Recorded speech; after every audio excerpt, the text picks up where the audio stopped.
le plaisir aujourd'hui de représenter mon pays par rapport à ce projet de grande envergure qu'avait lancé Sa Majesté le Roi, que Dieu le glorifie. Dans pas mal de discours, il avait insisté sur le chantier de la protection sociale bien avant l'avènement de la pandémie. Mais il faut dire que la question aujourd'hui, elle est directe. Et elle parle essentiellement des leçons tirées et qu'est-ce qu'il faudrait bien sûr craindre demain donc par rapport à cette crise-là qui a mis à rude épreuve pas mal de pays malgré leur système de santé, malgré bien sûr leur sécurité sociale et qui a mis en question bien sûr la résilience, que ça soit sociale, économique et aussi sanitaire. Je voudrais peut-être dire que le Maroc, fort heureusement, avec cette clairvoyance de Sa Majesté et les autres orientations, nous avons pu, bien sûr, gérer cette crise avec brio, bien sûr, avec le témoignage de pas mal de pays à l'international. Donc, je dirais que éventuellement, les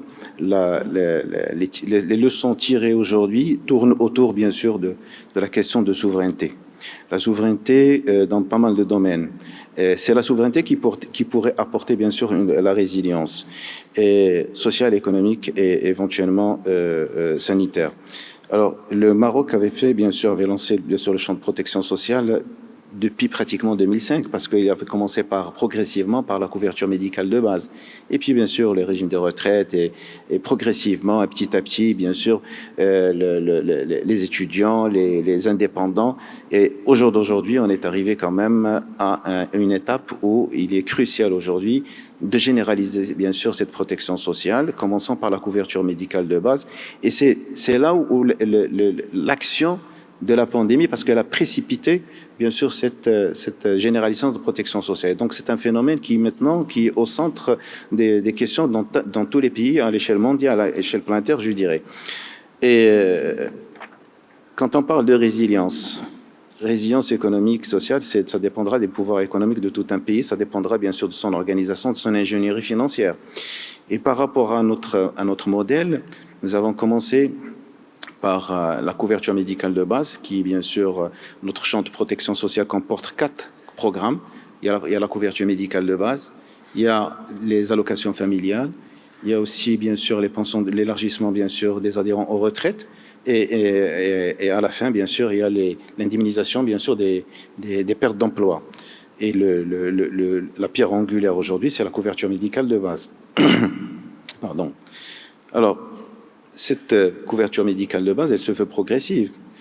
Nous avons commencé, bien sûr, par l'élargissement d'abord de cette couverture qui, aujourd'hui, qui fonctionne avec un système de corporatisme et c'est une gestion en silo.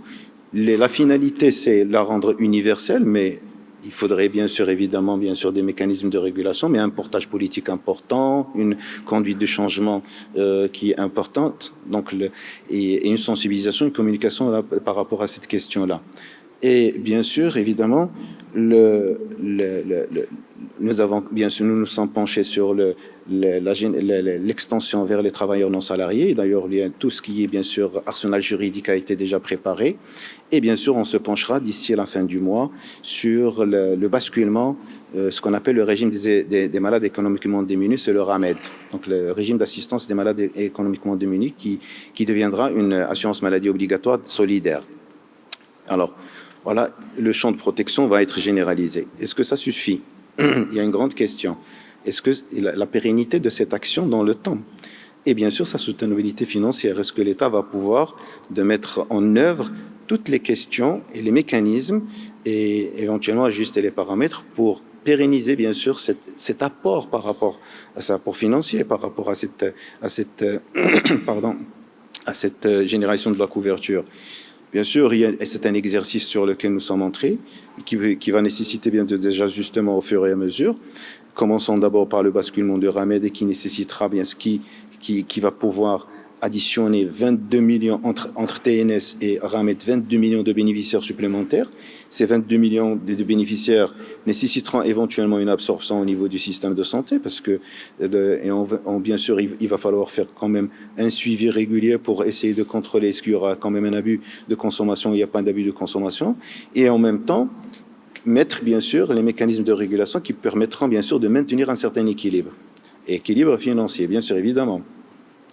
Alors, par rapport à tout ce qui est protection, donc dans la protection sociale, par rapport à ce qui est bien sûr allocation familiale, retraite, je pense que ça nécessite quand même une veille de l'État pour bien sûr contrôler un peu, bien sûr, la fluidité, la cinétique sur le plan travail-chômage, sur le plan, bien sûr, des évolution démographique de la population, sur le plan activité. Mais par rapport à la, par rapport à la, pardon.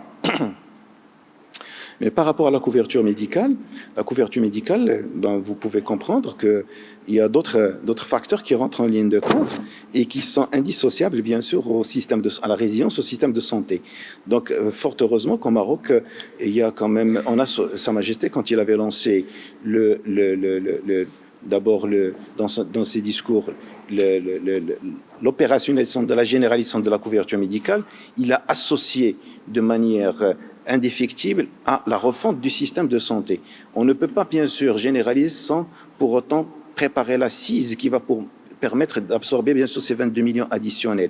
Et c'est la raison pour laquelle nous sommes en train de vivre aujourd'hui une révolution dans le système de santé qui permettra bien sûr de rapprocher un peu les soins, mais en même temps de maîtriser les dépenses en santé. Comment maîtriser les dépenses en santé pour permettre la soutenabilité financière, bien sûr, de la couverture médicale?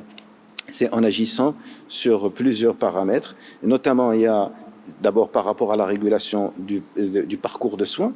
Il faut qu'il y ait des parcours coordonnés de soins qui permettront de canaliser les malades surtout en agissant sur des grandes pathologies chroniques. Et au Maroc, il y a 4 grandes pathologies importantes. Il y a le diabète, l'hypertension artérielle, l'insuffisance rénale et il y a bien sûr les maladies de longue durée dont le cancer, qui sont très consommateurs et sur lesquels bien sûr l'organisme assureur et qui bien sûr l'organisme qui porte la sécurité sociale va pouvoir travailler de concert avec bien sûr les prestataires pour essayer bien sûr de maîtriser les dépenses. Deuxième point fondamental aussi, c'est essentiellement travailler sur le médicament. Le coût du médicament qui est aussi important pour permettre bien sûr de maîtriser aussi les dépenses en soins et à ce moment-là, bien sûr, travailler sur les protocoles thérapeutiques parce que dans les prestations, il y a ce qu'on appelle les escalades thérapeutiques et on ne peut pas permettre bien sûr faire de l'escalade thérapeutique sans contrôle, sans rien du tout, sans vraiment bien sûr suivre une ligne directrice qui permettra de canaliser un petit peu les dépenses en santé. Troisièmement, il faut une certaine souveraineté au pays, parce que les aléas de la pandémie ont fait comprendre à pas mal de pays, déjà, ils ont vécu les inconvénients de la délocalisation de certaines productions. La matière première, elle est détenue pratiquement, tout ce qui est médicamenteux, détenu par 3 pays dans le monde.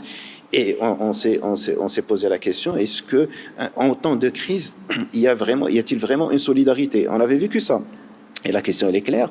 Est-ce que vraiment, au jour d'aujourd'hui, on peut se poser la question au niveau est-ce qu'il y avait une solidarité entre les pays pendant le Covid, pendant les campagnes de vaccination? La réponse, elle est claire. Aujourd'hui, il y a certains pays qui sont à leur 5e dose et d'autres qui sont à la première dose de vaccin. Donc, il y a une certaine iniquité. Et donc, c'est pour cela la question de souveraineté revient bien sûr en surface. Également, donc, pour pouvoir avoir cette souveraineté, il faut travailler sur la production locale. La production locale des médicaments et bien sûr et créer des réseaux qui permettront bien sûr de se soutenir et arriver à cette souveraineté. Et c'est comme ça comment on peut bien sûr stabiliser un petit peu bien sûr les dépenses en santé. Et un élément fondamental aussi dans notre contexte et selon notre compréhension, c'est qu'il faudrait territorialiser la gouvernance aussi du système de santé qui permettra bien sûr de contextualiser les prises en charge en fonction des conditions, de la culture.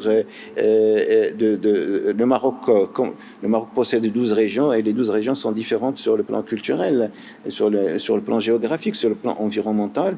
Et elles sont à même bien sûr de développer leur mode de gouvernance du système de santé et puis bien sûr le mode de solidarité. L'État fait bien sûr un canevas, il dresse un canevas éventuellement, mais la gestion territoriale elle est très importante.